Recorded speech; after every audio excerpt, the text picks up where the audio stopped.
Esta segunda clase tiene muchos temas. Miren que está prácticamente dividida en tres partes. En la primera parte, la parte 3, vamos a ver el problema de asignación de recursos, la definición y la recolección de información. Y vamos a ver dos formas de plantear los problemas. La forma estándar, que es una forma relativamente subjetiva, lo que para unos autores es estándar, para otros no lo es. Y después vamos a ver la forma matricial. En la segunda parte, que aquí está como la 4, vamos a ver las variaciones, cómo se manejan los problemas cuando uno se sale de la forma estándar. Y en la tercera parte, que aquí está como numeral número 5, vamos a ver ejemplos de problemas de programación lineal. Vamos a ver las etapas de la formulación de modelos y 4 ejemplos, de los cuales ya habíamos hablado en la primera clase cuando vimos los casos de las multinacionales en Estados Unidos. El problema de asignación de recursos, el problema de la dieta, el problema de programación de personal y un problema de análisis de inversiones. En esta diapositiva aparece una generalización del problema de asignación de recursos que habíamos visto en el caso del problema de la Windows. A mano izquierda está el problema de la Windows y a mano derecha está el problema general. Entonces, recuerden que el problema de la Windows tenía tres plantas. Una planta de aluminio, otra de la madera y otra del vidrio. En general, un problema puede tener M recursos. M es la letra que se utiliza en general para el número de recursos, o sea, el número de restricciones, o sea, el número de filas cuando se llegue a la forma matricial. Las plantas lo que hacen es fabricar productos que se pueden interpretar como actividades. Nosotros hemos visto que los productos eran puertas y ventanas. Pues si uno los interpreta como actividades, entonces se podrían reducir mejor a fabricar puertas o fabricar ventanas. Eso en general se van a denominar actividades. En el caso de la Windows había dos productos, que eran las puertas y las ventanas, o el fabricar puertas y el fabricar ventanas. En un caso general se va a hablar de N actividades que entre otras cosas son las variables. Recuerden que N designa las columnas cuando se lleva a forma de tabla y cada columna está asociada con una variable o una actividad. Existe una tasa de producción, recuerden cuántas puertas y cuántas ventanas por semana, eso en términos generales lo vamos a llamar el nivel de la actividad. Y va a haber una función objetivo que lo vamos a designar con la letra Z mayúscula. En términos generales, eso va a ser una medida global de la eficiencia, de la utilidad. Esta es la tabla general que plantea la forma como se recogen todos los datos que se requieren para plantear un problema de programación lineal. Miren los datos que se requieren. Miren que es una tabla o matriz. Las filas son los recursos. Hay M recursos. Entonces hay una fila por cada recurso numeradas de 1 a M. Adicionalmente, existe una columna final que tiene unos valores que son las disponibilidades de los recursos, que también se llaman los términos independientes o lados derechos de las restricciones. Van desde B1 hasta BM. La letra que se utiliza para la disponibilidad de los recursos, para los términos independientes, es la letra B minúscula. Adicionalmente, en la parte central de la tabla aparecen los requerimientos de cada una de las variables de cada uno de los recursos. Porque cada una de las variables, recuerden que las variables, por ejemplo, en el caso de la Windows eran las puertas y ventanas, requería pasar por cada una de las plantas. Entonces eso da origen a una matriz que tiene dos subíndices. El primer subíndice es la fila, o sea, el recurso, y el segundo subíndice es la columna, o sea, la variable, la actividad o el producto. Miren que es el estándar de álgebra lineal. siempre el primer subíndice es la fila y el segundo subíndice es la variable. La columna, que es A sub 1, 1, pues es la cantidad del recurso 1 que requiere la actividad 1 o el producto 1, que es A sub 1, 2, es la cantidad del recurso 1 que requiere la actividad 2, que es, por ejemplo, A sub M2, es la cantidad del recurso M que requiere la actividad o el producto 2. Entonces, esos datos que están en la parte central de la tabla son una matriz que tiene doble subíndice. Y por último, en la parte de abajo aparecen una vector fila que tiene los costos. Acuérdense que la letra C es la inicial de costos, pero que en el caso de la Windows eran utilidades, pero se usa el estándar, la letra C para costos. Entonces, que C1 es la utilidad o el costo de cada unidad del producto 1. Son costos unitarios. Miren que el título dice contribución a la utilidad total por unidad de la actividad. Son siempre costos unitarios. Que S2 es la utilidad que da cada unidad del producto 2. Que SN es la utilidad que da cada unidad del producto N. Entonces, en esta tabla están todos los datos que se requieren para plantear un problema de programación lineal. Miren que básicamente están divididos en tres. La parte central, las A's, es lo que se conoce como matriz de tecnología. Las B's minúsculas, las B's labiales, son la disponibilidad de los recursos, es un vector columna, y las Cs, que son un vector fila, son los costos unitarios o utilidades unitarias. Costos cuando el problema es de minimizar costos o utilidades cuando el problema es de maximizar utilidades. Con esto en mente, vamos ahora a tratar de entender el planteamiento general del problema. En esta diapositiva se resumen todos los términos y la nomenclatura que utilizan para referirse a los datos del problema y a las variables.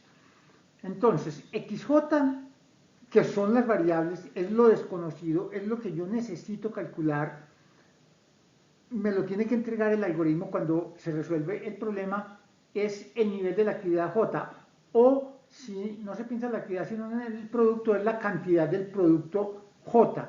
J varía de 1 a n, porque son las columnas, los productos. C sub J son las utilidades o costos unitarios para cada unidad de la actividad J.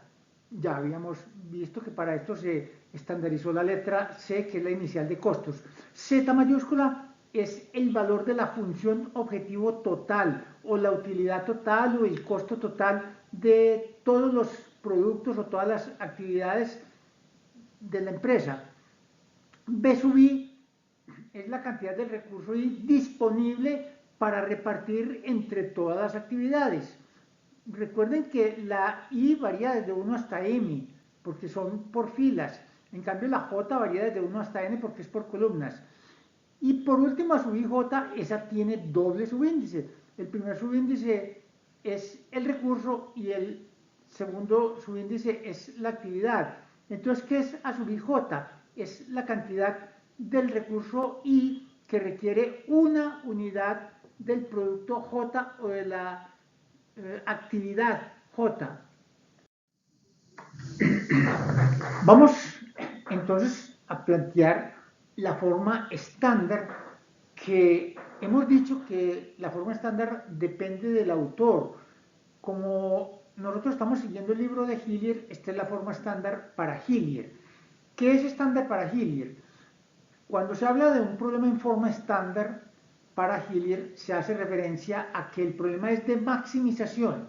Hay otros autores que dicen, no, para mí la forma estándar es el problema de minimización y el que es raro, el que está salido de la forma estándar es el de maximización.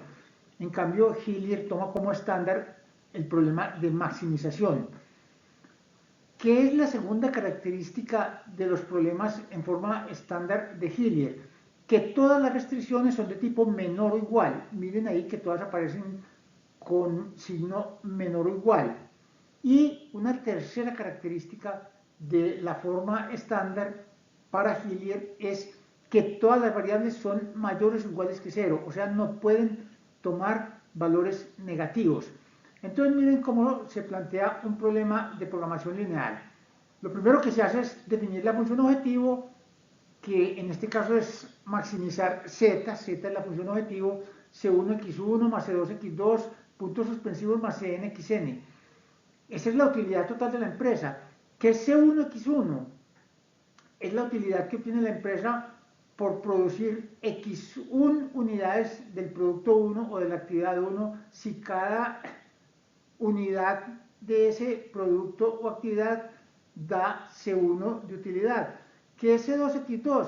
Es la utilidad que dan todas las unidades X2 producidas del producto 2 si cada unidad da C2 de utilidad. Y si yo sumo todas las utilidades de cada uno de los productos, obtengo la utilidad total de la empresa, que entonces queda expresada como C1X1 más C2X2, puntos suspensivos más CNXN. Y en este caso es maximización porque dijimos que será la forma estándar que vamos a utilizar. Las restricciones, hay una restricción por cada recurso. Entonces, la primera restricción es para el recurso 1. Dice, a su 1, 1, x1. ¿Qué representa ese término? Pues recuerden que a su 1, 1 son la cantidad del recurso 1 que requiere el producto 1. Multiplicado por x1 me da la cantidad del recurso 1 que requieren todas las unidades del producto 1. El segundo término, a su 1, 2, x2. A su 1, 2 representa las unidades del recurso 1 que consume una unidad del producto 2. Al multiplicarlo por la cantidad por las unidades del producto 2 me da el consumo total del recurso 1 por todas las unidades del producto 2. Y así sumo hasta el último, que es a sub 1n. Recuerden que a sub 1n entonces son unitarios, es la cantidad del recurso 1 que requiere una unidad del producto n o de la actividad n. Si yo multiplico eso por xn, ese término A1nxn me da la cantidad del recurso 1 que requieren todas las unidades del producto n, todo el consumo de recurso 1 de todas las unidades del producto n.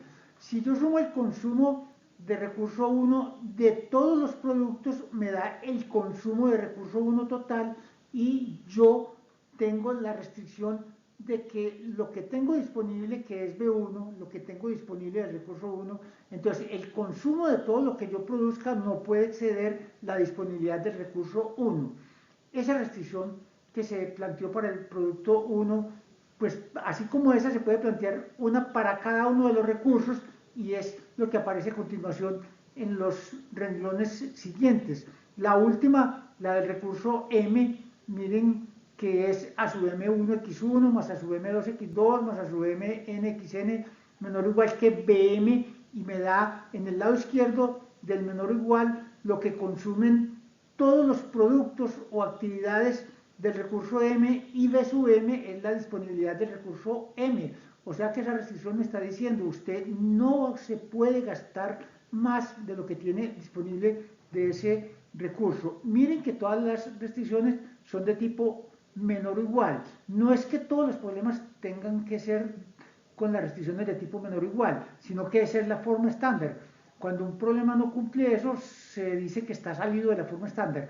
Y por último, la tercera característica de la forma estándar y es que todas las variables tienen que ser mayores o iguales que cero. O sea, no pueden tomar valores negativos. O sea, x sub j es mayor o igual que cero para j desde 1 hasta n, para todos los productos o actividades. Cuando se plantean en forma matricial, eso simplifica la expresión del problema. Eso es lo que tienen de característica el manejo, de característico el manejo matricial, que permiten simplificar la expresión de los problemas para no tener que escribir todas esas sumatorias, sino simplemente se plantea como productos de matrices y vectores. Recuerden que los vectores también son matrices. Miren que todo lo que se requiere para un problema básicamente son 4 cosas. 3 que son de datos, la C, la A y la B. La C son los costos o utilidades unitarias de cada uno de los productos. La C en esta expresión maximizar Z igual a C por X es un vector fila, o sea, un vector 1 por n, un vector fila 1 por n. La X, que son las variables, que es lo que el algoritmo me entrega como solución, es un vector columna n por 1. O sea que cuando yo multiplico un vector 1 por n por un vector n por 1, me da un número, me da un vector 1 por 1 que es un número, que ese número es precisamente el valor de la función objetivo, la utilidad. ¿Cierto? Recuerden que 1 por n por 1 da 1 por 1. Las restricciones, el ax menor o igual que b, recuerden que el a es m por n, ¿cierto? Es una matriz, se llama la matriz de tecnología, que tiene m filas y n columnas, y x es el mismo vector columna que aparecía en la función objetivo, que es un vector columna n por 1. Entonces, m por n por 1 me da m por 1, y eso es menor o igual que b, que también es m por 1, porque es la disponibilidad de cada uno de los m recursos. Recuerden que para la consistencia dimensional, cuando yo comparo dos cantidades que están a la izquierda y al lado derecho del signo menor o igual, en este caso, deben tener las mismas dimensiones. Miren que AX tiene dimensión m por 1 y b tiene dimensión m por 1, o sea que queda correctamente planteada ese conjunto de restricciones, que ahí está en forma matricial. Y por último, el x mayor o igual que 0. Recuerden que x es un vector columna n por 1, porque x son las variables o productos y hay n productos. Ese 0 que aparece ahí en realidad no es el número 0, sino que es un vector de n ceros, para que haya la consistencia dimensional. Si a mano izquierda de ese signo mayor o igual hay un vector que es n por 1, a mano derecha también tiene que haber un vector m por 1, entonces ambos son n por 1 y es consistente y válido el planteamiento de ese x mayor o igual que 0. Con esto hemos entendido el significado de los símbolos que aparecen en ese planteamiento general del problema en forma matricial. Entonces recuerden que hay 4 cosas, 3 que son datos, la C, la A y la B, y una cuarta cosa que son variables, la X. En esta diapositiva aparecen las 4 cosas, los 4 objetos que se utilizan para el caso particular de la window. La A, la B y la C, que son los datos, y la X, que son las variables. Miren que C es un vector fila 1 por 2 y X es un vector columna 2 por 1. Entonces, multiplicar 5 por x1, x2 me da 3x1 más 5x2. Eso es un número, 3x1 más 5x2. El ax menor o igual que b, miren que a es 3 por 2 y x es 2 por 1, eso me da 3 por 1. Miren que si yo multiplico a por x1, x2, me da x1, 2x2 y 3x1 más 2x2, un vector columna de 3 elementos. Y la b, que son la disponibilidad de los recursos, me da 4, 2 y 18. Recuérdense que son las disponibilidades horarias de cada una de las 3 plantas. En la planta 1 hay 4 horas por semana, en la planta 2, 12 horas por semana, y en la planta 3, 18 horas por semana. Les dejo como ejercicio que planteen el maximizar Cx sujeto a x menor o igual que b y x mayor o igual que 0. En esta diapositiva aparecen las variaciones, o sea, las desviaciones de la forma estándar. Recuerden que la forma estándar era función de maximización, todas las restricciones de tipo menor o igual y todas las variables mayores o iguales que 0. ¿Cómo se puede uno salir de la forma estándar? Miren, ahí están las 4 formas en que uno se puede salir de la forma estándar. Primera, que la función objetivo no sea maximizar, sino minimizar. Eso no tiene nada, y ya les dije que para otros autores el estándar es minimización. Lo que pasa es que se considera que está salido de la forma estándar, pero más adelante vamos a ver cómo se plantean y cómo se manejan los problemas que están salidos de la forma estándar. Segunda forma de salirse de la forma estándar, que es que todas las restricciones son de tipo menor o igual, es que haya restricciones de tipo mayor o igual. Vamos a ver más adelante cómo se originan esas restricciones de tipo mayor o igual, al igual que las de menor o igual, o las de igual, que es la tercera forma de salirse de la forma estándar, que una restricción sea de tipo igual, o sea que sea una ecuación. Como no es de forma menor o igual, entonces también se considera que está salida de la forma estándar. Y la cuarta forma, la forma de salirse de la forma estándar es que las variables no sean mayores o iguales que 0, sino que se puedan mover libremente. Una variable pueda tomar valores negativos o positivos. Eso es válido, pero se considera que el problema está salido de la tercera característica de la forma estándar. Cualquiera de esas variaciones de la forma estándar, vamos a ver cómo se maneja cuando aprendamos a plantear los problemas en forma detallada. En esta diapositiva aparecen las etapas para formular un modelo de programación lineal. La primera etapa, lo que uno siempre debe hacer de primero es definir las variables, preguntarse qué es lo que yo necesito averiguar, lo que no conozco. Esas son las variables, las incógnitas. Aquí se le llaman incógnitas o variables. Recuerden que yo las numero desde 1 hasta n, x1 hasta xn. Ustedes podrían usar otras letras o usar con dobles subíndices como vamos a hacer más adelante, pero por ahora en general si hay n cosas que yo quiero averiguar, yo las llamo x1, x2 hasta xn. Enseguida encuentro las utilidades o costos unitarios de cada una de esas variables, que también van por supuesto de 1 a n, porque si hay n variables, n productos o n actividades, cada una tiene una utilidad de un costo unitario, entonces eso me da origen al vector de costos unitarios. Con esos dos vectores yo obtengo la función objetivo, que en forma matricial o vectorial era c por x. Yo me voy multiplicando cada vector c por su respectiva x y la suma de todos me da la utilidad total de la empresa, el valor de la función objetivo de la empresa. El cuarto paso, la cuarta etapa en el planteamiento de un problema de programación lineal es determinar la disponibilidad de los recursos. ¿Qué cantidad tengo yo de cada uno de los recursos? Recuérdense que eso lo llamamos B sub I, B minúscula, y que hay M recursos. Esa I varía desde 1 hasta M.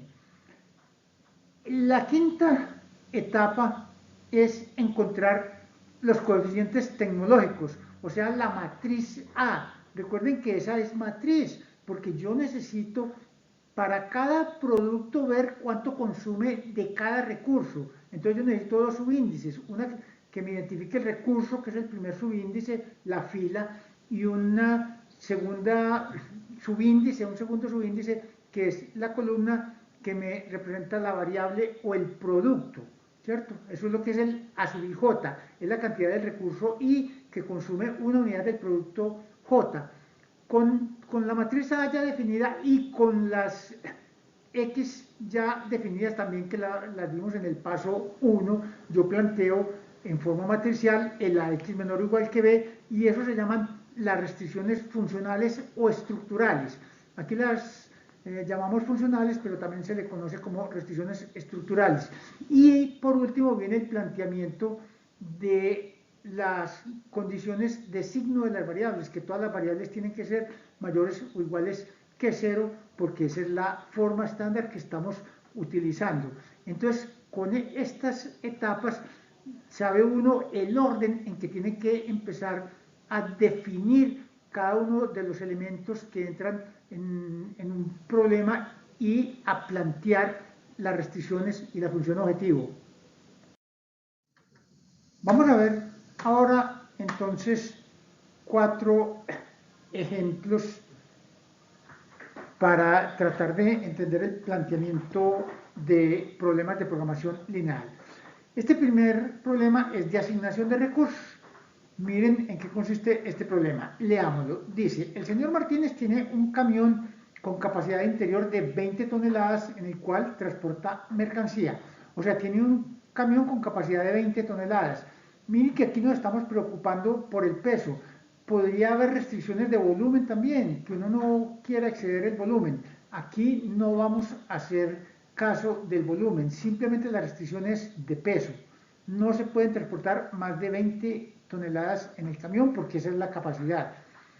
Una reconocida empresa de la ciudad lo contrató, lo llamó y le dijo, yo quiero que usted me mueva mercancía desde la planta de producción hacia los puntos de distribución, y le da entonces las direcciones de la planta y de los puntos de distribución y le dice, yo necesito que usted me transporte mercancía que viene en cajas y tengo 3 tipos de cajas. Yo quiero que usted me mueva esas cajas, pero son 3 cajas diferentes. La definición de las cajas, del peso de las cajas y de la utilidad que se obtiene por cada caja aparece en la diapositiva a continuación. En esta diapositiva aparece la descripción de los 3 tipos de cajas que requiere la empresa que está contratando al señor Martínez. La caja tipo 1 pesa 1 tonelada. Cada caja tipo 1 pesa 1 tonelada y la empresa le dice, yo por cada caja tipo 1 que me transporte le doy 1.000 pesos. Miren que tiene 2 características cada caja, el peso y la utilidad que le dan al señor Martínez por transportar cada caja. La caja tipo 2 es una caja un poquito más pesada, pesa 1.2 toneladas y le pagan un poquito más también. Por cada caja tipo 2 que transporte le pagan 1.120 pesos. Y la caja tipo 3 es un poco más liviana que todas, pesa 0.8 toneladas y le pagan 900 pesos por cada caja tipo 3 que transporte. El señor Martínez dice, yo sé programación lineal o contrato a alguien que sepa programación lineal, a ver cómo tengo que llenar ese camión para que en un viaje yo esté en capacidad de sacar la máxima utilidad sabiendo que la capacidad del camión es 20 toneladas. Pero adicional a las descripciones de cada una de las cajas, la empresa le puso otro par de condiciones al señor Martínez. Le dijo, en cada viaje usted me tiene que transportar mínimo 8 cajas tipo 1 y mínimo 5 cajas tipo 3. ¿Por qué me puso esa condición? Porque él requiere eso. Ya el señor Martínez verá si acepta o no el contrato, pero le están poniendo esa condición y esa condición hay que plantearla como restricciones. Vamos entonces ahora al planteamiento del problema. Recuerden que la primera etapa es la definición de variables. ¿Cuáles son las variables en este problema? Pues las variables son el número de cajas de cada tipo que yo voy a transportar en cada viaje. Miren que las unidades, recuerden que el análisis dimensional es muy importante. Entonces las unidades son cajas por viaje. ¿Qué es X1? El número de cajas tipo 1 que yo transporto por cada viaje. ¿Qué es X2? El número de cajas tipo 2 que yo transporto en cada viaje. ¿Y qué es X3? El número de cajas tipo 3 que yo transporto en cada viaje. Esas son las variables y esas son cajas por viaje, las unidades que manejan las tres variables.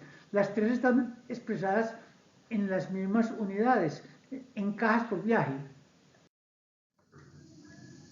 ¿Cuál es la utilidad que obtiene el señor Martínez en un viaje, en cada viaje? Miren que las unidades están en cajas por viaje y la función objetiva va a aparecer en pesos por viaje. O sea, la utilidad que obtiene por cada viaje. O sea, que si hace 5 viajes, obtiene 5 veces esa utilidad, porque esa utilidad está en pesos por viaje. Entonces, miren que la función objetivo, la Z mayúscula, es 1000x1 más 1120x2 más 900x3. ¿Qué es el primer término? 1000x1. Recuerden que 1000 son los pesos de utilidad que yo tengo por cada caja y x1 son las cajas por viaje. Cuando yo multiplico 1000 pesos por caja tipo 1 por x1 cajas tipo 1 por viaje, miren que las cajas se me cancelan y me quedan pesos por viaje. 1000x1 son los pesos por viaje que yo obtengo por transportarle todas las X1 cajas tipo 1, siendo que cada una da 1000 pesos de utilidad. ¿Qué es 1120X2? Es similar, es lo mismo pero para las cajas tipo 2.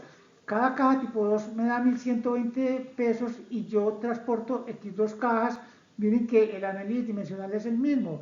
El 1120 son pesos por caja tipo 2, el X2 son cajas tipo 2 por viaje, las cajas se me cancelan y me queda también en pesos por viaje. Y lo mismo pasa con el 900X3 para las cajas X3, con la misma descripción del coeficiente unitario, el 900 y el X3. Miren que los tres términos son consistentes dimensionalmente, porque los tres están expresados en pesos por viaje. Yo estoy sumando pesos por viaje con pesos por viaje con pesos por viaje, porque la suma de cantidades en una ecuación debe ser consistente dimensionalmente. Entonces recuerden, la función objetiva está expresada en pesos por viaje. Planteemos ahora las restricciones del problema. La restricción 1 es una restricción que se plantea para no exceder la capacidad del camión, que es 20 toneladas por viaje. Pues la capacidad del camión es 20 toneladas, entonces en cada viaje yo no puedo exceder de 20 toneladas. Miren las unidades. Cada caja tipo 1 pesa 1 tonelada. Ese 1 tiene unidades de toneladas por caja. La variable X1 ya habíamos visto que estaba expresada en cajas por viaje. Cuando yo multiplico toneladas por cajas por viaje, la caja se me cancela y me da en toneladas por viaje. Entonces el 1x1 está en toneladas por viaje y representan las toneladas que aportan al viaje todas las cajas tipo 1 que yo transporto, porque si cada caja tipo 1 pesa 1 tonelada y yo transporto X1, pues 1 por X1 me da el peso de todas las cajas tipo 1 que yo transporto. Lo mismo con las tipo 2 y con las tipo 3. Analicemos las tipo 2, el segundo término. Cada caja tipo 2 pesa 1.2 toneladas y transporto X2 toneladas. Miren que el análisis dimensional es el mismo, el 1.2 está en toneladas por caja, el X2 está en cajas por viaje y eso me da en toneladas por viaje. Y para no repetir más, lo mismo pasa con el término de las cajas tipo 3, donde cada caja pesa 0.8 y se transportan X3 toneladas. La suma de esos tres términos es el peso que lleva el camión de las tres cajas. Ese peso, sumando los tres tipos de cajas, no puede exceder las 20 toneladas de capacidad que tiene el camión. O sea, 1x1 más 1 con 2x2 más 0.8x3 tiene que ser menor o igual que 20. Entonces miren que para el análisis dimensional, cada uno de los términos está en toneladas por viaje en el lado izquierdo. En el lado derecho, el 20 también está en toneladas por viaje. o sea que la restricción es consistente dimensionalmente. Esta es la restricción tipo 1. Ahora vienen las dos restricciones que me impuso por lo que sea, por capricho o porque su producción lo requiere el dueño de la empresa que me está contratando. Recuerden que él me dijo, usted en cada viaje me tiene que transportar mínimo 8 cajas tipo 1. Miren que esa restricción es X1, el número de cajas tipo 1 en cada viaje es mayor o igual que 8 cajas por viaje, consistente dimensionalmente. Y la segunda condición que él me puso, que es lo que aquí aparece como restricción 3, es que también me dijo, mínimo tiene que transportarme en cada viaje 5 cajas tipo 3. Recuerden que las cajas tipo 3 son la variable X3. X3 mayor o igual que 5 y ambos al lado izquierdo y derecho de la desigualdad, o sea el X3 y el 5 están en cajas por viaje. Todo es consistente dimensionalmente y le tengo que agregar finalmente las restricciones de signo de las variables. No tiene sentido transportar cajas negativas, no existen cajas negativas. Entonces X1, X2 y X3 tienen que ser mayores o iguales que 0. Después de haber hecho el análisis dimensional y detectar que todo estaba bien planteado dimensionalmente, ya lo que se le mete a un computador, los datos que le dan a un computador hace abstracción de las unidades y yo lo que haría sería decirle al computador, yo ya no pienso en cajas y en peso y en valores, sino, esto es un problema matemático, encontrar un X1, un X2 y un X3 que maximicen la expresión 1000x1 más 1120x2 más 900x3 respetando estas 6 cosas. Primera, 1x1 más 1 con 2x2 más 8x3 menor o igual que 20. Eso es para no exceder el peso del camión. Segunda, x1 mayor o igual que 8 para seguirle el capricho al dueño de la empresa que me está exigiendo mínimo 8 cajas tipo 1. Tercera, X3 mayor o igual que 5 para respetarle el otro capricho o restricción de mercado o de capacidad que me está pidiendo que mínimo tengo que transportar 5 cajas tipo 3. Y por último, las condiciones de no negatividad. Las variables x1, x2 y x3 tienen que ser mayores o iguales que 0. Miren entonces que esto ya es un planteamiento matemático. Yo estoy hablando de encontrar un x1, un x2 y un x3 que maximicen esa expresión del primer renglón y que respete las 3 restricciones estructurales que aparecen de primeras y las 3 restricciones de signo que aparecen de segundas. Miren que este problema no está en la forma estándar, porque tiene 2 restricciones de tipo mayor o igual, y la forma estándar es con todas las restricciones de tipo menor o igual. Pero vamos a aprender a manejar tanto problemas que estén en forma estándar como problemas que no estén en forma estándar. Miremos ahora un segundo problema. Es un problema de formulación de dietas. Ya lo habíamos visto cuando vimos los 6 casos en la primera clase con el problema de Texaco, que ya eran gasolinas. Inclusive aquí está planteado como problema de dietas y el estándar es que se plantee como un problema de dietas. Aquí está planteado para una persona en un hospital, para suministrarle la dieta a una persona en un hospital, pero este problema es muy utilizado por las empresas que fabrican concentrados para animales. Es exactamente el mismo problema, sea para personas o para animales. Pero como les digo, aquí lo vamos a plantear para una persona. Entonces, para una persona, miren el enunciado. Dice, la señora María Eugenia, dietista del Hospital General, es la responsable de la planeación y administración de los requerimientos alimenticios de los pacientes. En la actualidad examina el caso de un paciente a quien se le ha formulado una dieta especial que consta de 2 fuentes alimenticias. Le vamos a dar una dieta que se obtiene mezclando, llamémoslo así, 2 alimentos, 2 sustancias distintas. Dice, al paciente no se le ha restringido la cantidad de alimentos que puede consumir, pero sí se exige que cumpla ciertos requerimientos nutricionales. Es muy importante que los pacientes cumplan unos mínimos de requisitos nutricionales. Y en el caso de los concentrados para animales, ahí sí que es más importante todavía, y ahí los requerimientos nutricionales son demasiados. Aquí lo vamos a plantear solamente con 3, pero es muy similar, como les digo, el problema sea para personas o sea para animales. En esta diapositiva aparecen todos los datos que se requieren para plantear este problema. Miren, por ejemplo, son 2 fuentes alimenticias, ahí las estamos llamando alimento 1 o fuente alimenticia 1 y alimento 2 o fuente alimenticia 2, como para volverlo más realista y que quede más claro. Vamos a suponer que el alimento 1 es arroz y el alimento 2 son frijoles, o sea que a esta persona le vamos a dar una mezcla de arroz y frijoles. Fuera de eso, estamos pidiendo que, aquí los estamos llamando nutrientes, yo les voy a seguir diciendo mejor vitaminas, que en la cantidad de arroz y de frijoles que yo le dé tiene que haber 1000 unidades. La unidad es una unidad de medida, eso que parece como unidades es una unidad de medida que se puede traducir a peso, pero es muy utilizada en los nutrientes. 1000 unidades, eso deben ser miligramos, una cantidad de miligramos. Entonces, ese paciente requiere que en esa mezcla de arroz y de frijoles haya mínimo, miren que dice requerimiento mínimo, 1000 unidades de vitamina A.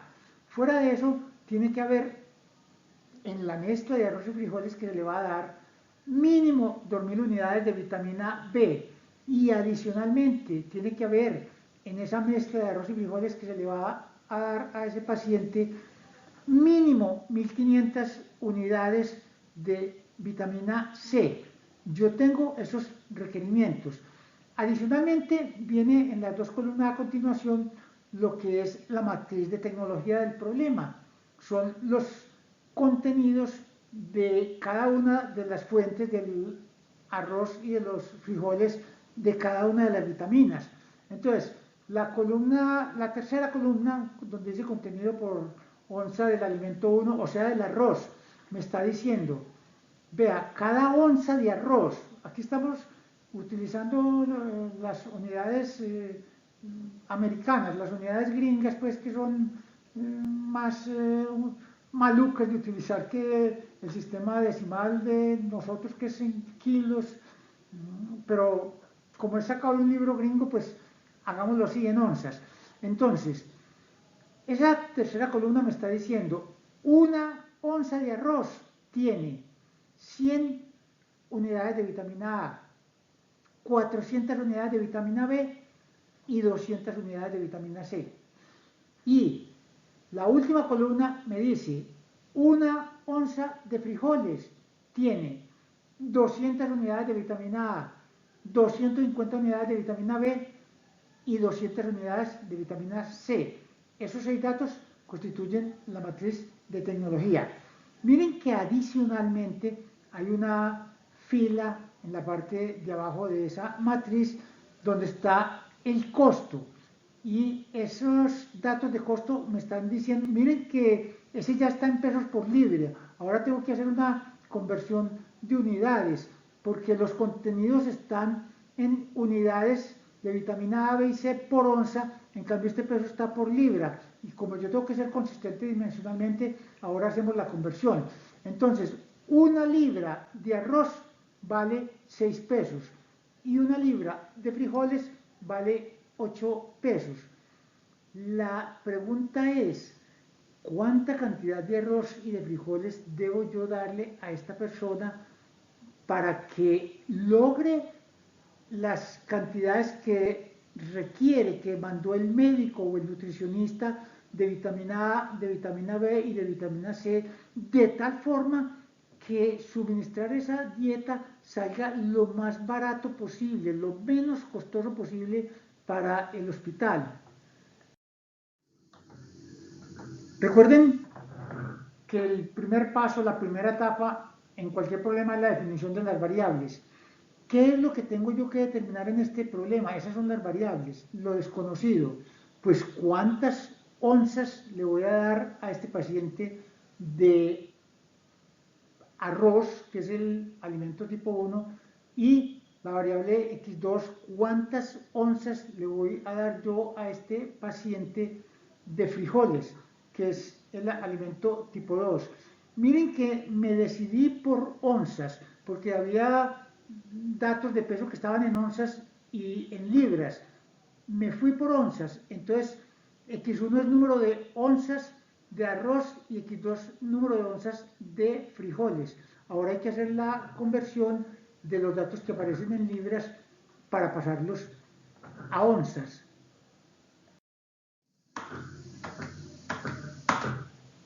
Recuerden que la función objetivo es minimizar el costo de la dieta, el costo de las cantidades de arroz y de frijoles que yo le voy a dar a esta persona. Pero recuerden que el costo del arroz y los frijoles estaba en pesos por libra. El del arroz era 6 pesos por libra.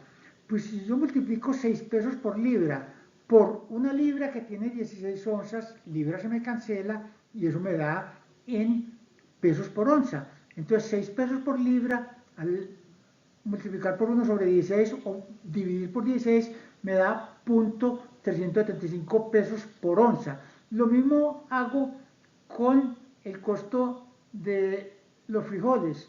Una libra de frijoles valía 8 pesos por libra multiplicado por una libra que tiene 16 onzas, me da, la libra se me cancela y me queda 0.5 pesos por onza. Miren que lo que hice fue convertir los datos de pesos por libra a pesos por onza. 6 pesos por libra es lo mismo que 0.375 pesos por onza. 8 pesos por libra es exactamente lo mismo que 0.5 pesos por onza. Y entonces ahora vamos al análisis dimensional de la función objetivo, donde ya los valores están convertidos a pesos por onza. Miren que el 0.375 ya dijimos que estaba en pesos por onza. Si yo lo multiplico por x1, que es la cantidad de onzas de arroz, pues pesos por onza multiplicados por onza me da pesos.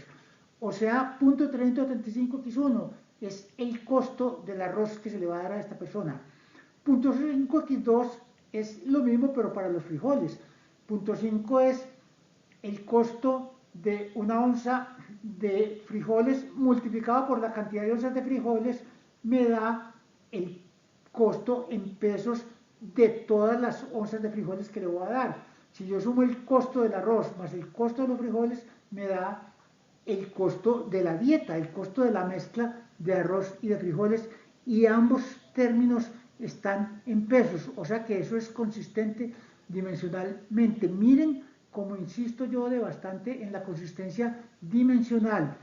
Ambos términos, el 0.375x1 y el 0.5x2, están en pesos, porque ambos son pesos por onza multiplicados por onza, la onza se cancela y ambos me quedan en pesos. Esa es la función objetivo. Y miren que este problema es de minimización, está salido de la forma estándar, porque por ser un problema de costos, yo quiero es minimizar el costo, no maximizar el costo. Planteemos ahora las restricciones estructurales y de signo del problema. Este problema tiene 3 restricciones estructurales. Yo necesito garantizar el mínimo de vitamina A, esa es la restricción 1. Necesito garantizar el mínimo de vitamina B, esa es la restricción 2.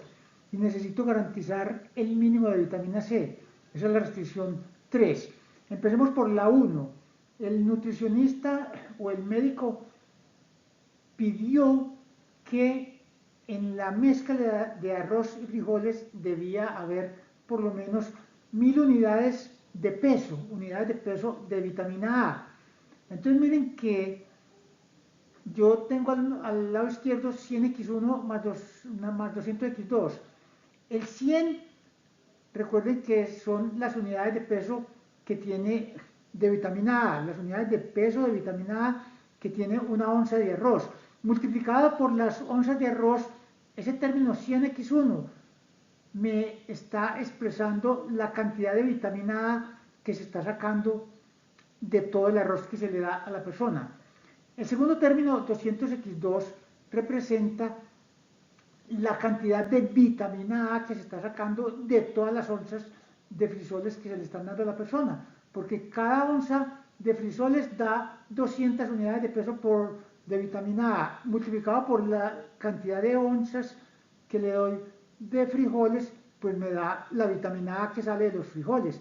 Entonces, si yo sumo la vitamina A que sale del arroz más la vitamina A que sale de los frijoles, me da la vitamina A total, y esa vitamina A total debe ser mayor o igual que 1000 unidades de peso, que es la vitamina A total que está exigiendo el nutricionista. Así como se planteó esa restricción para la vitamina A, se plantean otras dos similares para garantizar la vitamina B y la vitamina C. Miremos la 2, la de la vitamina B. 400x1 es la vitamina B que se saca del arroz, porque cada onza de arroz da 400 unidades de vitamina B y hay x1 onzas. Entonces 400x1 es la vitamina B total que se saca de todo el arroz, de todas las x1 onzas de arroz que se le da. Lo mismo con el 250x2.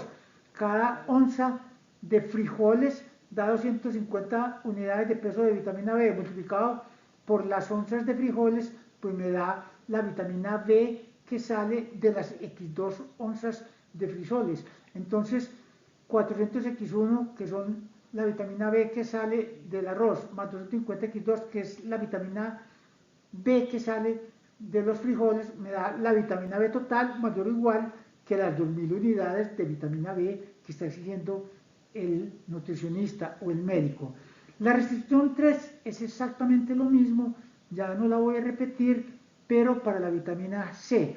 La vitamina C que sale del arroz, más la vitamina C que sale de los frijoles, debe ser mayor o igual que las 1500 unidades de peso de vitamina C que está exigiendo el nutricionista en la comida, en el alimento que se le va a dar a este paciente. Y adicionalmente a las restricciones funcionales o estructurales vienen las restricciones de signo de las variables. La cantidad de vitamina A, la cantidad de la cantidad de arroz y la cantidad de frijoles tienen que ser mayores o iguales que cero.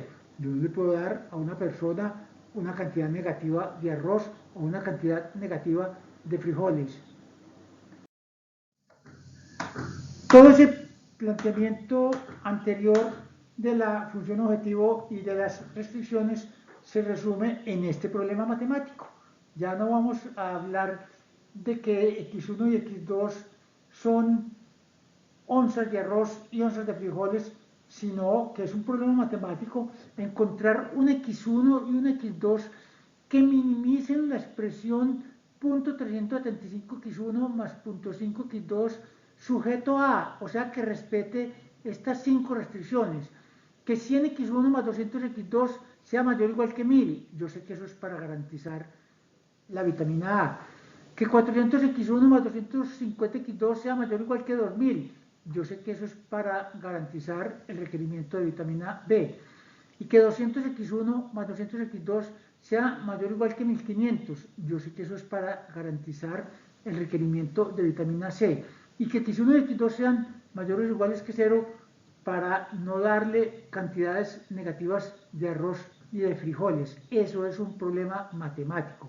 Encontrar ese x1 y x2 que respetan esas 5 restricciones, 3 estructurales y 2 de signo. Miremos ahora un tercer ejemplo, que es el caso de programación de personal. Este es un caso parecido al que estudiamos en los 6 problemas que vimos en la primera clase de 6 multinacionales de Estados Unidos, que era el caso de United Airlines, que es una aerolínea que existe. Este es ficticio porque esta aerolínea es inventada, el problema aquí está de un tamaño mucho más pequeño que el de la vida real, pero la estructura es exactamente la misma. Recuerden que también les había dicho que este es el mismo problema que enfrenta un almacén de venta de esos que tiene departamentos, que tiene muchos cajeros generales. O sea, el problema que enfrentan, por ejemplo, el Éxito o cualquier almacén grande para saber qué turnos tiene que asignarle a los cajeros para que haya más cajeros en los momentos de más demanda de clientes. Entonces leamos el problema. Dice, Union Airways va a agregar vuelos desde y hacia su aeropuerto base y por lo tanto necesita contratar más agentes de servicio al cliente. Sin embargo, no está claro cuántos más debe contratar.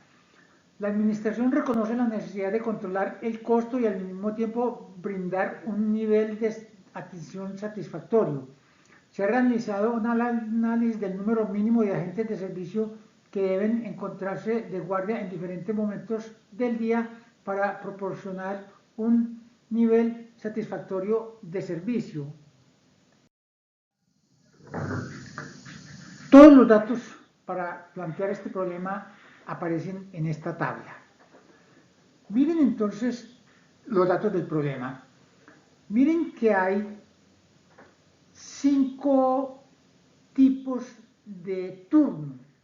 Todos los turnos en este problema son de 8 horas consecutivas. No tendría que ser así. Puede haber turnos interrumpidos. Una persona que trabaje de 8 a 12 y de 2 a 6, que es un turno como muy estándar. No, aquí se trabajan todos los 5 turnos, sí, 8 horas seguidas. Todos son de 8 horas seguidas.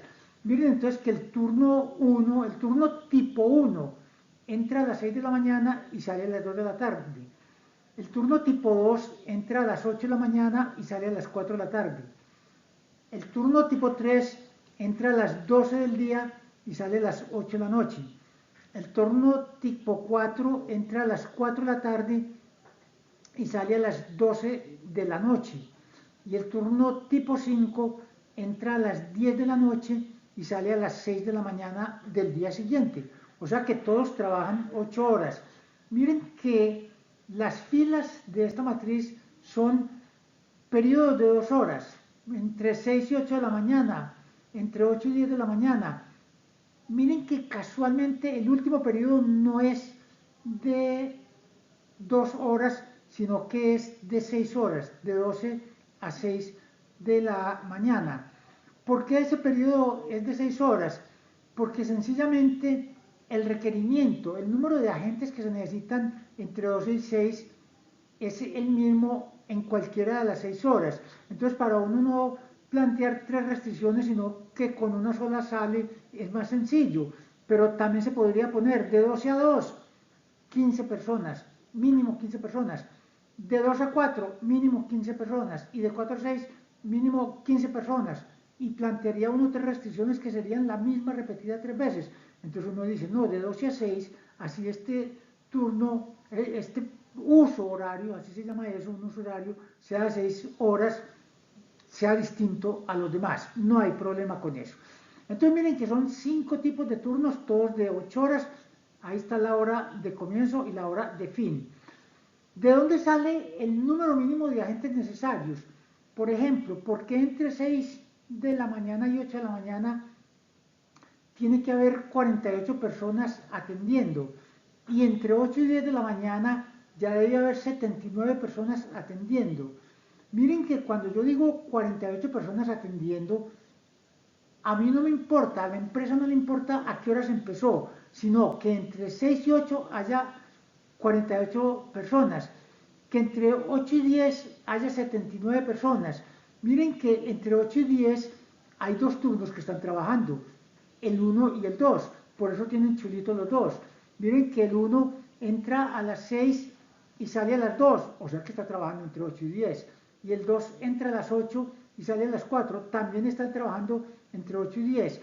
Entonces, entre 8 y 10, para completar esos 79 agentes que están atendiendo, puede haber parte del tipo 1 y parte del tipo 2, que la suma de los dos de 79 para garantizar que haya 79 personas atendiendo. Pero no me importa si todos son del tipo 1 o todos son del tipo 2, o es una mezcla, una parte del tipo 1 y una parte del tipo 2. Eso es lo que tiene que resolver el problema, ver cuántas personas de turnos tipo 1, tipo 2, tipo 3, tipo 4, tipo 5 tiene que contratar la empresa para que en esos periodos horarios haya 44 personas sentadas, sea del turno que sean entre 6 y 8, haya 79 personas sentadas atendiendo, sea del turno que sean entre 8 y 10, y así sucesivamente.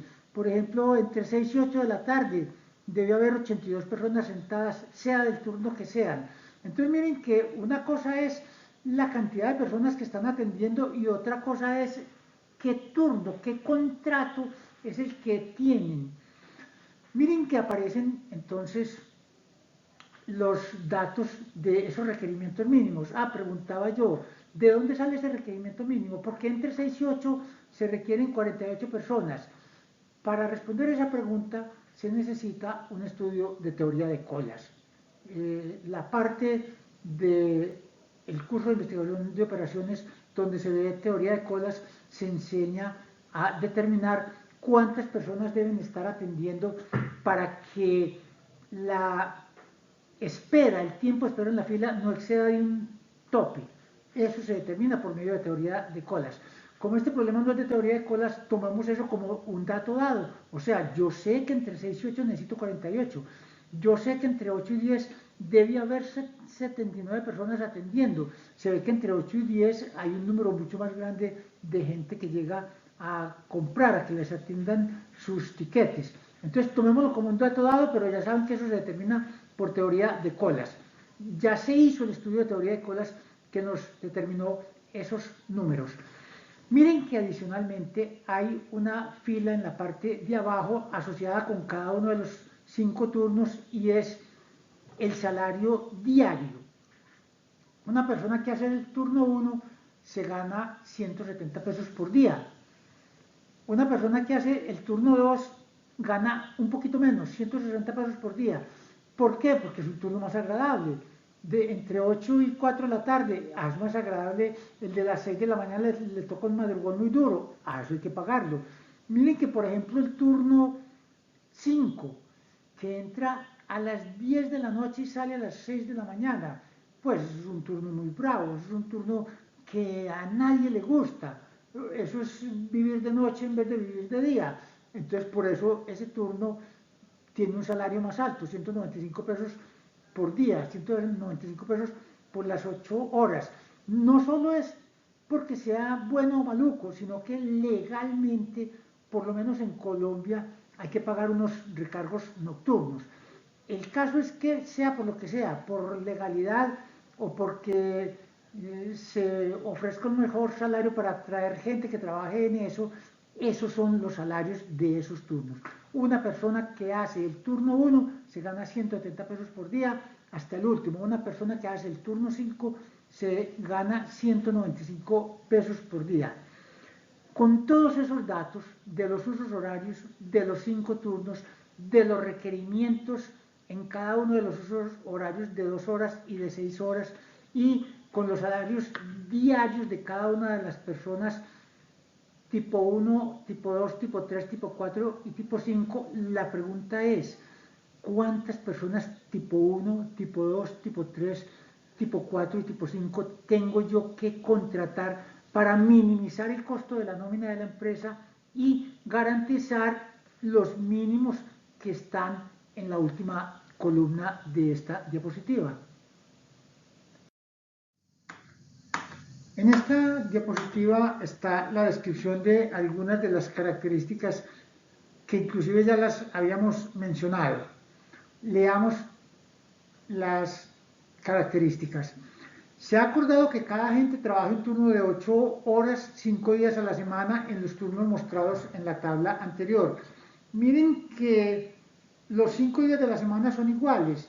Donde los días de la semana fueran distintos, que la cantidad de personas que se requieren los lunes fuera distinta a los del martes, el problema también se puede manejar. Es un poquito más complejo porque tendrían doble subíndice las variables. Más adelante vamos a ver cómo se manejan, pero en este caso todos los 5 días tienen el mismo comportamiento. O sea que la cantidad de personas que se requieren entre 8 y 10, lunes, martes, miércoles, jueves y viernes, es exactamente la misma cantidad. En cada uso horario es distinto, pero en los 5 días es la misma cantidad de personas. Los salarios de cada turno son diferentes debido a que unos son más deseables que otros. Ya dijimos que es porque son más deseables o porque la legislación, que en Colombia lo hace, fuerza a las empresas a pagar recargos nocturnos. La compañía debe determinar cuántos agentes deben asignarse a los turnos respectivos para minimizar el costo total de personal. Recuerden que habíamos dicho, lo que se necesita es ver cuántas personas tengo yo que contratar de tipo 1, tipo 2, tipo 3, tipo 4 y tipo 5 para que el costo sea mínimo, el costo de la nómina que se le paga a todos esos agentes, sea el turno que sean, sea mínimo, pero respetando los mínimos que deben estar atendiendo en cada uno de los periodos horarios de los que ya hablamos. En esta diapositiva aparecen los tres primeros pasos del planteamiento de un problema, que son la definición de variables. Miren que las variables son el número de agentes de cada tipo de turno, agentes tipo 1, tipo 2, tipo 3, tipo 4 y tipo 5. Esas variables las llamamos desde X1 hasta X5. Recuerden que los turnos todos son de 8 horas consecutivas. Adicionalmente, el segundo paso es el coeficiente de costos, o sea, los C, que aquí son los salarios diarios de cada persona, de cada uno de los tipos de turno. Y con esos dos datos yo los multiplico y los sumo y obtengo la función objetivo, que es el costo de la nómina de un día estándar para la empresa, porque recuerden que los 5 días son iguales. Entonces, ¿cuál es el costo total de la nómina de un día para esta empresa? Pues miren la expresión que aparece ahí, 170x1. ¿Qué es 170x1? Miren que los X están en agentes. O sea, si fuera un almacén de departamentos serían cajeros, pero como aquí son los que atienden en vendiendo tiquetes y atendiendo a los pasajeros, los estamos llamando agentes. Entonces es número de agentes. ¿Cuántos agentes? ¿Cuántas personas tipo 1, tipo 2, tipo 3, tipo 4, tipo 5 voy a contratar yo para minimizar el costo de mi nómina? Los coeficientes de costo son los salarios diarios. Entonces, ¿qué es 170x1? Es el salario que ganan todas las personas tipo 1, porque hay X1 personas tipo 1 y cada una se gana 170 pesos. Pues el conjunto de las X1 personas se ganan 170 pesos por agente, por X1 agentes, miren que eso me da en pesos. Lo mismo da con los otros términos. Por ejemplo, el del X3, cada agente tipo 3 se gana 175 pesos por las 8 horas y hay X3 agentes de ese tipo. Entonces 175x3 es lo que ganan todos los agentes tipo 3, cada uno ganando 175 y hay X3. Miren entonces que todos los 5 términos están en pesos por agente multiplicados por agente, o sea, están en pesos. Yo estoy sumando pesos con pesos con pesos, todo está en pesos. La función objetivo está en pesos. Es el costo en pesos de la nómina de un día para esta empresa que atiende pasajeros. Miremos ahora las restricciones de este problema. Recuerden que yo lo que necesito garantizar es que en cualquiera de los periodos horarios haya sentados un número de personas atendiendo, que los estamos llamando agentes, las personas que están atendiendo.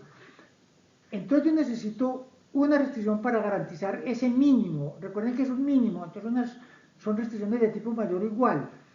Entre 6 y 8 de la mañana me están diciendo a mí, porque así lo determina la teoría de colas, que debe haber 48 agentes. El único turno que trabaja entre 6 y 8 de la mañana es el turno 1, por eso X1 es mayor o igual que 48. El segundo periodo horario, el segundo uso horario, entre 8 y 10 de la mañana, requiere que haya mínimo 79 personas, o sea, 79 más, mayor o igual que 79, pero entre 8 y 10 de la mañana trabajan tanto las del turno 1, que trabajan de 6 a 2, o sea, están entre 8 y 10, como las del turno 2, que trabajan entre 8 y 4, también están entre 8 y 10. Miren que yo ahí lo que estoy exigiendo es que tanto las del 1 como las del 2, la suma de esas dos sea mayor o igual que 79, porque a mí no me importa de qué turnos sean, sino que entre 8 y 10 haya 79 personas atendiendo, sean todas del 1, todas del 2 o parte del 1 y parte del 2. El caso es que tiene que haber 79 agentes atendiendo. Miremos ahora la cuarta restricción, que esa tiene 3 turnos que la pueden atender. Ese es el periodo horario entre 12 y 2 de la tarde. Entre 12 y 2 de la tarde, la teoría de Collas dice, debe haber 87 agentes atendiendo, sea del turno que sean, y entre 12 y 2 de la tarde hay 3 de los 5 turnos que están trabajando. El turno 1 trabaja de 6 de la mañana a 2 de la tarde, está entre 2 y 2. El turno 2 trabaja de 8 de la mañana a 4 de la tarde, está sentado entre 2 y 2. Y el turno 3 trabaja de 12 del mediodía a 6 de la tarde, también está sentado entre 12 y 2. Entonces a mí lo que me interesa es que entre 2 y 2 haya 87 personas atendiendo, sea del turno que sean. Por eso la suma de los 3 tiene que ser mayor o igual que 87. Así como se planteó ese conjunto de restricciones para esos 3 turnos horarios, se plantean las otras para los otros periodos, los otros usos horarios. Miren que el último periodo horario, el que va de 12 a 6, abarca 6 horas, pero ya lo dijimos, es porque en cualquiera de las 6 horas el requisito es de 15. Entonces, para no plantear que de 12 a 2 haya 15 personas, que de 2 a 4 haya 15 y que de 4 a 6 haya 15, yo simplemente pongo entre 12 y 6 debe haber mínimo 15 personas y con una sola restricción soy capaz de garantizar ese uso horario de 6 personas. Miren que adicionalmente hay que agregar la condición de no negatividad, porque no tiene sentido hablar de personas negativas. Esas son entonces las restricciones del problema. Miren ahora una observación muy curiosa de este problema, para que aprendamos también truquitos matemáticos. Miren que la restricción del periodo horario entre 8 y 10 dice que x1 más x2 es mayor o igual que 79. Y la del periodo entre 10 y 12 dice que x1 más x2 es mayor o igual que 65. La restricción x1 más x2 mayor o igual que 65 se puede votar, es redundante, porque si un número, la suma de x1 y x2, eso es un número, la suma de x1 y x2, es mayor o igual que 79, pues es mayor o igual que 65. Entonces no tiene sentido poner esa restricción. Esa restricción se puede derivar del hecho de que es mayor o igual que 79. Lo mismo pasa con la restricción x3 más x4 mayor o igual que 73, que es la restricción del periodo horario entre 4 y 6 de la tarde, y x3 más x4 mayor o igual que 82, que es la restricción entre 6 y 8 de la noche. Miren que la restricción x3 más x4 mayor o igual que 73 sobra, es redundante, porque si un número, x3 más x4, es mayor o igual que 82, pues ya con sobrada razón es mayor o igual que 73. Entonces, esas dos restricciones se pueden votar. Hay formas de determinar cuándo hay restricciones redundantes para votarlas. Ahora, ¿qué sentido tiene votar restricciones? Si ustedes las dejan, no pasa nada. El problema se resuelve igual y da la misma solución. La diferencia es que como la matriz se vuelve más pequeña, el algoritmo anda más rápido. Entonces las restricciones se voten para que ande más rápido el algoritmo, para que se demore menos la solución, pero la solución da exactamente la misma, porque es que una cosa que se sigue matemáticamente no influye en la determinación de la solución. Miren que en este caso, curiosamente, las variables x1, x4 y x5 también son redundantes, porque hay una restricción que dice x1 mayor o igual que 48. Ahí si es mayor o igual que 48, mayor o igual que 0. X4 mayor o igual que 43, es otra de las restricciones.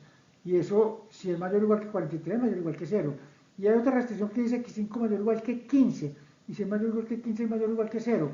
En ese caso se podría votar también la restricción de no negatividad. Lo que pasa es que la restricción de no negatividad, votarla antes complica más el problema, porque cuando uno quiere deshacerse de esas restricciones hay que manejar una situación que la vamos a aprender más adelante y que es más complicada.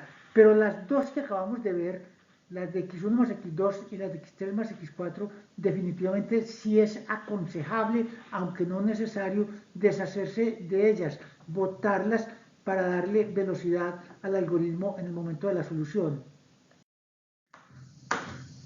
Después de analizada la consistencia dimensional, miren que había consistencia dimensional. En todas las restricciones, tanto el lado izquierdo como el lado derecho están expresados en agentes.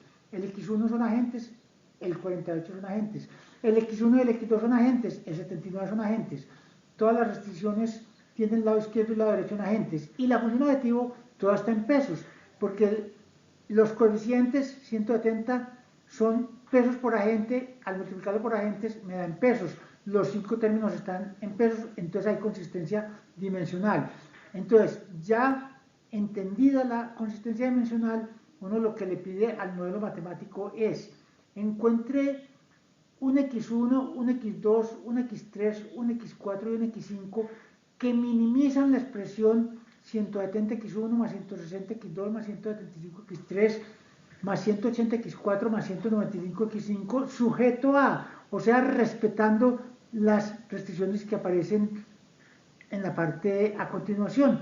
X1 mayor o igual que 48, X1 más X2 mayor o igual que 79.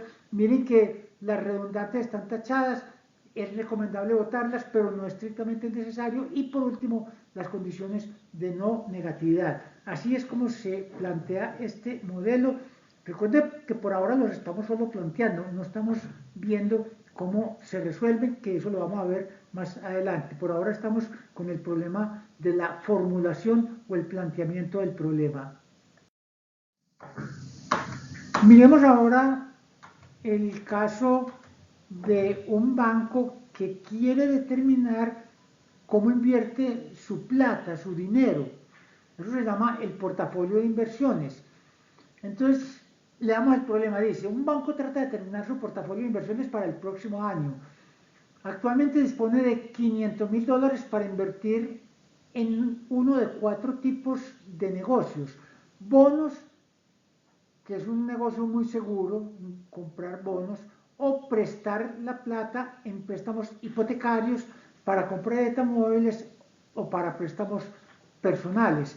La rentabilidad de una inversión es más alta en la medida en que sea más riesgosa.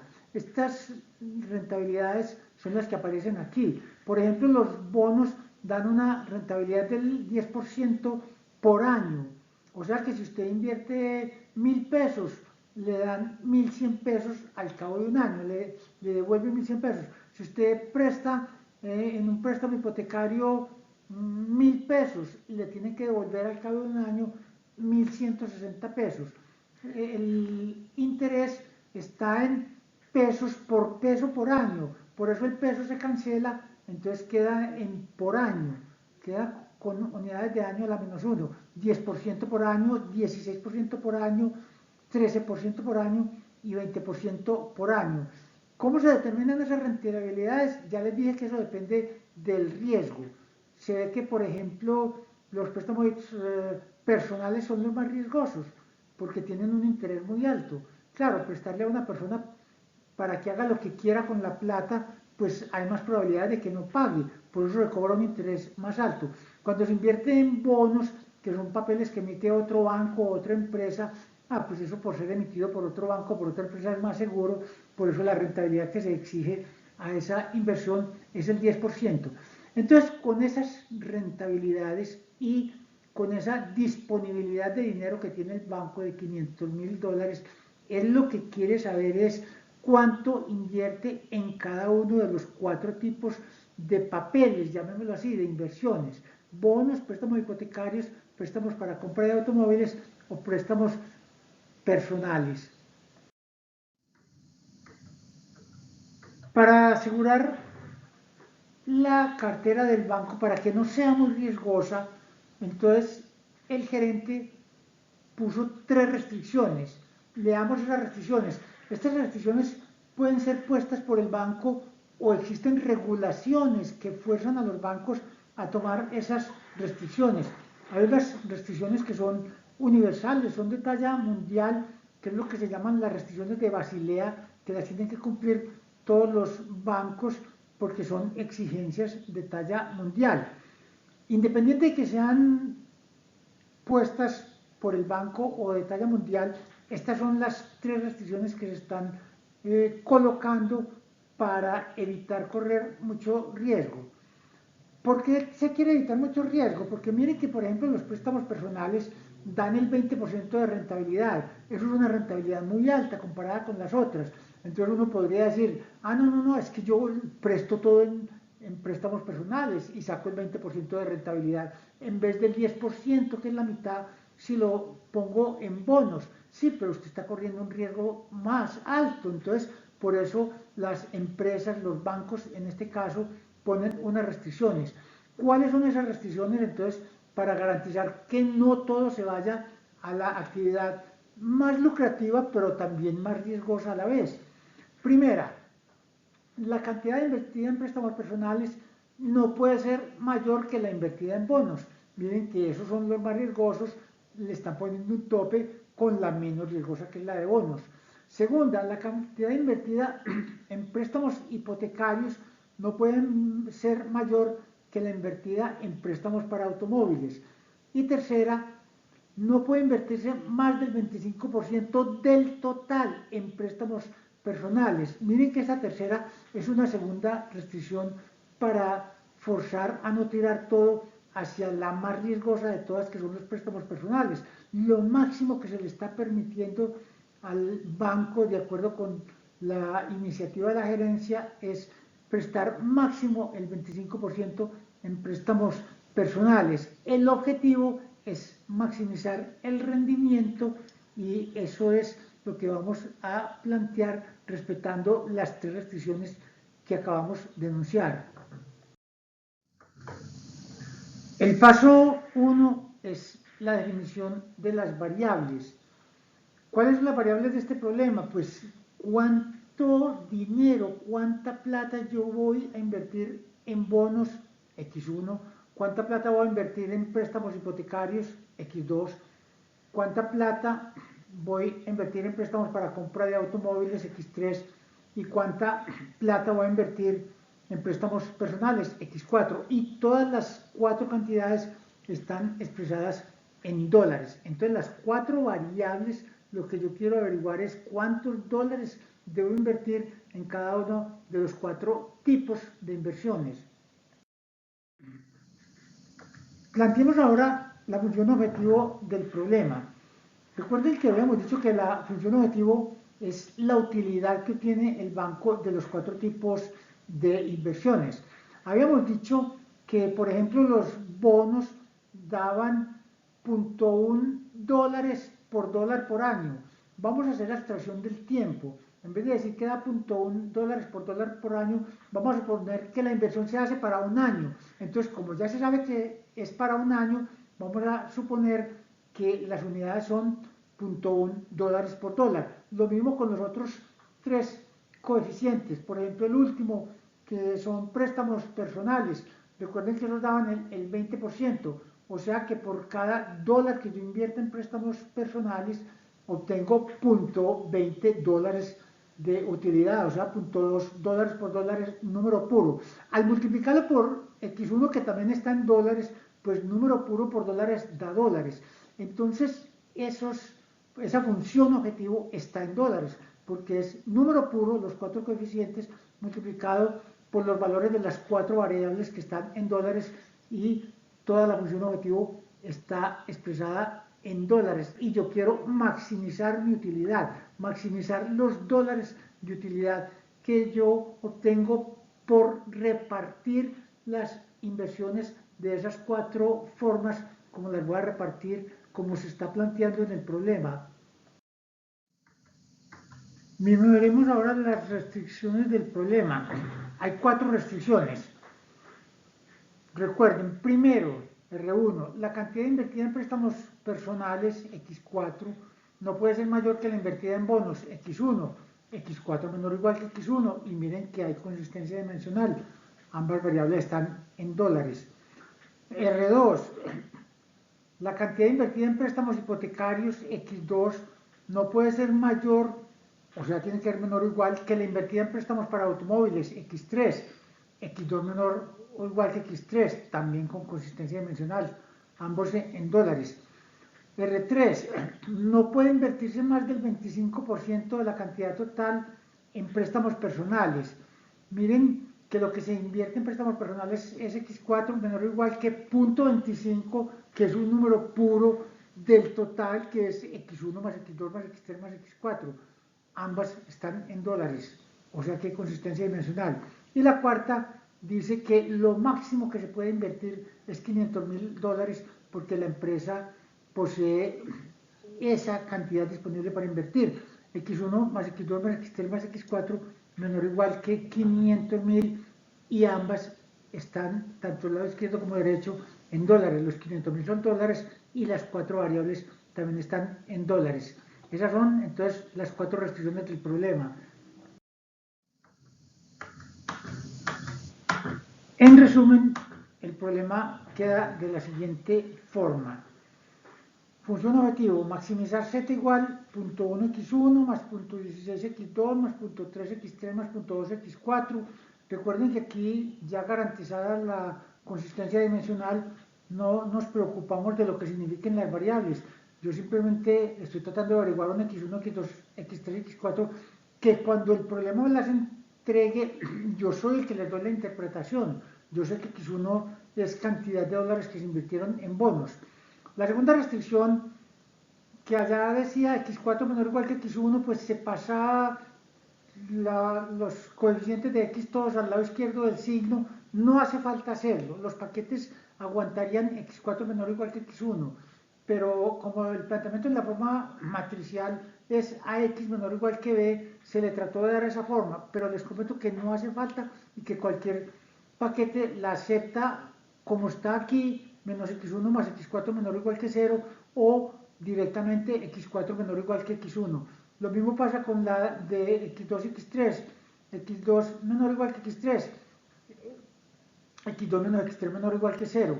La cuarta, miren que esa queda con signo mayor o igual, eso se obtiene después de desbaratar el paréntesis y el punto 25 que está multiplicando el paréntesis.